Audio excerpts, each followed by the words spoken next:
Hello happy people, welcome to my channel మాటల పరిమళాలు. నేను మీ కళ్యాణి. సో లాస్ట్ ఎపిసోడ్లో మిమ్మల్ని కొన్ని క్వశ్చన్స్ అన్నాను కదండి. మనం ఈ ఎపిసోడ్లో తెలుసుకోబోయే అంశాలు ఏంటి అనేసి. అసలు హ్యాపీనెస్ అంటే ఏంటి, ఎందుకు మనం హ్యాపీగా ఉండాలి, హ్యాపీనెస్ని పొందాలంటే ఎలా, ఏం చేస్తే హ్యాపీనెస్ పొందుతాం అనే అంశాల మీద ఈ ఎపిసోడ్లో మనం మాట్లాడుకోబోతున్నాము. అసలు ఎందుకు ఇంపార్టెన్స్ ఏంటి హ్యాపీనెస్. సో అసలు హ్యాపీనెస్ అంటే ఏంటి అని అంటే అందరికీ తెలుసు. ఏదో ఒక్కొక్కళ్ళు ఒక్కొక్కటి చెప్తారు. నేను కూడా అలాగే చెప్పగలుగుతాను.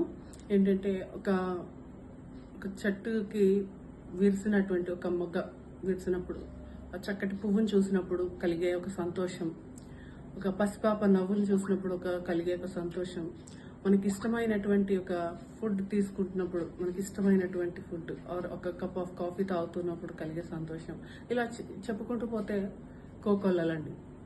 కానీ చాలామంది, ఇంకొంతమంది హ్యాపీనెస్ అంటే నాకు చాలా డబ్బు సంపాదిస్తే వస్తుంది, లేకపోతే నాకు ఫలానాది విషయం జరిగితే వస్తుంది, లేకపోతే నేను రిటైర్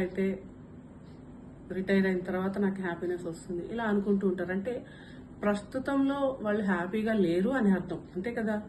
అంటే భవిష్యత్తులో ఎప్పుడో ఫ్యూచర్లో వాళ్ళు హ్యాపీనెస్ వస్తుంది అని ఎక్స్పెక్ట్ చేస్తూ ఉన్నారు. సో నువ్వు ఇప్పుడు హ్యాపీగా లేకపోతే నువ్వు ఫ్యూచర్లో హ్యాపీగా ఉంటావు అని నీకు గ్యారంటీ ఏంటి? సో హ్యాపీనెస్ అనే అంశం, హ్యాపీనెస్ అనే విషయం, లేకపోతే ఆనందం, లేకపోతే సంతోషం అనే విషయం ఏంటి అంటే, నువ్వు ప్రజెంట్లో ఇప్పుడు ప్రస్తుతంలో నువ్వు హ్యాపీగా ఉండగలిగితే అదేనండి హ్యాపీనెస్. సో ప్రతి విషయాన్ని, అంటే ప్రస్తుతం ఎలా హ్యాపీగా ఉంటాం, ఏదో ఒక విషయం మనకి నచ్చిన విషయం జరిగితే కదా మనం హ్యాపీగా ఉండగలుగుతాం. అంటే బాగా డబ్బు రావడమో, లేకపోతే మనం అనుకున్న రిజల్ట్ రావడమో, లేకపోతే మనం కోరుకున్న కోరిక తీరడమో అని అనుకుంటుంటారు. అలా కాదండి. అలా అనుకోవడం వల్ల, అలా భ్రమపడడం వల్ల వాళ్ళు ఇంకా హ్యాపీనెస్, ఆనందం, సంతోషాన్ని శోధిస్తూనే ఉన్నారు చాలా మంది. ఆ శోధిస్తూనే జీవితాన్ని ముగించేస్తూ ఉన్నారు. ఇక్కడ నేను ఫస్ట్ నుంచి కూడా ఎపిసోడ్స్ లో హ్యాపీనెస్, సంతోషం, ఆనందం అని ఎందుకు స్ట్రెస్ చేస్తున్నానంటే, ఇది ఆరోగ్యానికి ఒక మంచి మందండి. సంతోషంగా ఉండడం అనేది మన ఆరోగ్యానికి మందు. ఆరోగ్యంగా ఉంటే మన లైఫ్ స్పాన్ బాగుంటుంది. మనం నిత్యం మన పనులన్నీ కూడా చక్కగా ఎటువంటి ఆటంకాలు లేకుండా చేసుకోగలుగుతాం. సో అలాంటి ఒక క్రమంలో హ్యాపీగా, ప్రతినిత్యం హ్యాపీగా ఎలా ఉండాలి అని ట్రిక్స్ అండ్ టిప్స్ నేను ఇవ్వబోతున్నాను. అది నా ఛానల్ యొక్క ముఖ్య ఉద్దేశం అందరికీ కూడా. సో ఇలాంటి అనేక అంశాలు ఇంకా అంటే నేను ఒక చక్కటి డిజైన్ చేశాను మీకు. హ్యాపీనెస్ని ఏ విషయాలు, ఏ అంశాల ద్వారా మనం హ్యాపీనెస్ని, అంటే రోజువారీ మీరు పెద్ద కోర్స్ లాగానో, లేకపోతే ఏదేదో పెద్ద అమ్మో మనకున్న లిమిటెడ్ టైంలో నేను ఇవన్నీ పాటించగలనో లేదో అని అనుకోక, చిన్న చేంజెస్, అంటే మన డైలీ రొటీన్లో చిన్న చేంజెస్ ద్వారా మనం ఎప్పుడు నిత్యం హ్యాపీగా ఉండొచ్చు. చాలామంది సిటీ లైఫ్ ఇప్పుడు ఉన్న ప్రస్తుత కాలంలో పాపం చిన్నపిల్లలు కూడా, అంటే స్టూడెంట్స్ స్కూల్ ఏజ్ నుంచే వాళ్ళ హ్యాపీనెస్ని కోల్పోయారు. ఇప్పుడు చెప్పండి, ఇప్పుడు పెద్దవాళ్ళుగా ఉన్న వాళ్ళందరూ కూడా ఒకప్పుడు చిన్నపిల్లలే కదా.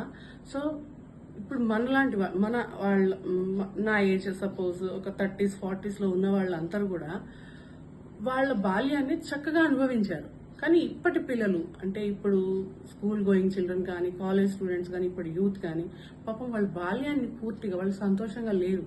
సో నేను ఇక్కడ ప్రత్యేకించి వీళ్ళకి వాళ్ళకి అని కాకుండా అందరూ కూడా హ్యాపీగా ఉండడానికి, స్కూల్ స్టూడెంట్స్ అంటే వాళ్ళు స్టడీస్ బిజీగా ఉంటారు.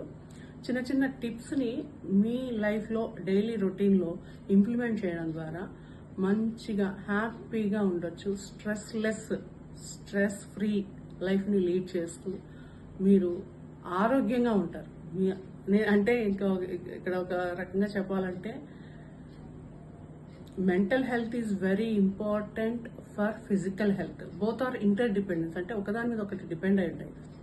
మనము మెంటల్లీ ఫిట్గా ఉన్నప్పుడు మన ఫిజికల్ హెల్త్ కూడా బాగుంటుందండి. ఎప్పుడైతే ఫిజికల్ హెల్త్ బాగుంటుందో మెంటల్ హెల్త్ కూడా బాగుంటుంది. ఇదంతా రెండు కూడా ఇంటర్ డిపెండెంట్. సో ఫస్ట్ మనం మెంటల్ హెల్త్ని సెట్ చేసుకోవాలి. సో అందుకోసమే దానికి సెట్ చేసుకోవాలంటే కారణం ఏంటి అంటే హ్యాపీగా ఉండడం, సంతోషంగా ఉండడం ఎప్పుడు కూడా. సో ఆ సంతోషాన్ని అన్వేషిద్దాం. రండి, నాతో జర్నీ స్టార్ట్ చేయండి. మీ అందరినీ చక్కటి ప్రయాణం కొనసాగించేలాగా, సంతోషాన్ని, ఆనందాన్ని పొందేలాగా మార్గాన్ని నేను చూపిస్తాను. సో మీ అందరికీ నా మాటలు చాలా బాగా నచ్చాయి అనుకుంటాను. సో మీరు హ్యాపీగా ఉన్నటువంటి మూమెంట్, అంటే మీరు హ్యాపీగా ఉన్నటువంటి అంశం, లేకపోతే మీ లైఫ్లో మీరు బాగా హ్యాపీగా ఇప్పుడు ఉన్నారు అంటే దానికి ఇంకా కంపారిజనే ఉండకూడదు. అలాంటి హ్యాపీనెస్ మీ లైఫ్లో ఎప్పుడు ఉందో కామెంట్ రూపంలో నాకు చెప్పండి. అండ్ ఇంకా ఈ ఎపిసోడ్లో సారాంశం ఇదే. అండ్ కమింగ్ ఎపిసోడ్లో అసలు నేను ఈ ఛానల్కి మాటల పరిమళాలు అని టైటిల్ ఎందుకు పెట్టాల్సి వచ్చింది అనే విషయాన్ని మనం ముచ్చటించుకుందాం. Stay tune. Please like, share and subscribe. Stay happy, be happy. Thank you so much. Namaste.